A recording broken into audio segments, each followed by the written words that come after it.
आज हम पढ़ेंगे नादान कछुआ। एक तालाब का पानी आईने की तरह साफ और शिफाफ था। वहाँ दो बुगले और एक कछुआ रहता था। तीनों में बेहद दोस्ती थी, एक दूसरे के बगैर नहीं रह सकते थे। अचानक उनकी दोस्ती को ज़माने की नज़र लग गई, यानी तालाब रोज़ बरोज़ खुशक होने लगा, जिसकी वजह से बगुले को परेशानी होने लगी, क्योंकि वो उसी तालाब के पानी से अपनी ग़िज़ा हासिल करते थे।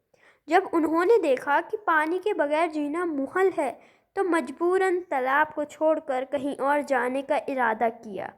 जाने से पहले बुगले गमगीन दिल और भीगी आंखों के साथ कछुए के पास आए और उससे रुखसत चाही।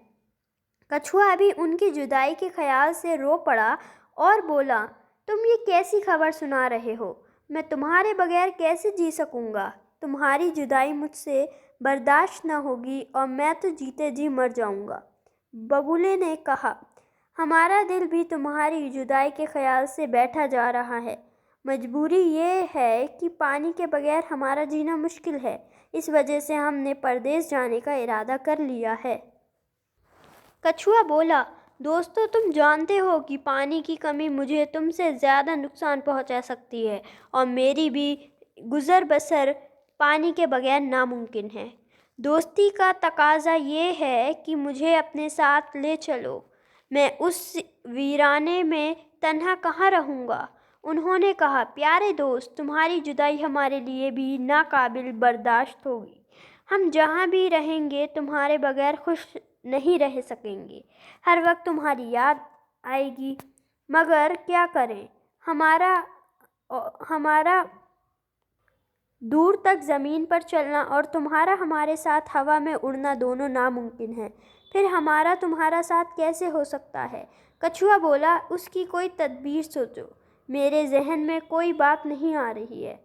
बुगलों ने कहा, इस एक तरकीब है, लेकिन शायद तुम नहीं कर पाओगे। कछुए ने कहा, यह कैसे मुमकिन है कि तुम मेरे लिए कोई तदबीर सोचो और मैं उस पर अमल ना करूं? बगुलों ने कहा, हम तुम्हें हवा में उड़ा सकते हैं। शर्त यह है कि तुम किसी भी हालत में बात नहीं करोगे। हर शख्स जिसकी नज़र हम पर पड़ेगी हमारे बारे में कुछ ना कुछ ज़रूर कहेगा। तुम कैसी ही बात क्यों ना हो सुनो और कैसी ही हरकत क्यों ना देखो, अपना मुंह बंद रखना और अच्छी बुरी कोई बात ज़ुबान से ना निकालना। कछुआ बोला, तुम्हारा हुक्म सर आँखों पर। मैं रास्ते में बिल्कुल मुंह ना खोलूँगा। बुगले एक तपली और लंबी सी लकड़ी लाए। कछुए ने उसे दरमियान में मजबूती से अपने दांतों में पकड़ लिया। बुगलों ने दोनों जानिब से इस लकड़ी को अपनी अपनी चोंच में ले लिया। जब बुलंदी पर उड़ते हुए उनका गुजर एक गांव के ऊपर से हुआ, तो लोग इस मंजर को ताज्जुब से देखने लगे और चीखने लगे कि देखो देखो, बुगले कछुए को कैसे ले जा रहे हैं। सब तरह तरह के फकरे चुस्त करने लगे। कछुआ ये सब देखकर कुछ देर तक तो खामोश रहा। आखिर उसे रहा ना गया। झल्ला कर बोला, जिनसे देखा नहीं जाता अपनी आंखें बंद कर लें। जैसे ही उसने मुंह खोला, ऊपर से नीचे की तरफ आ रहा। बुगलों ने आवाज़ दी, दोस्तों का काम नसीहत करना है और नेक बख्तों का काम उस पर अमल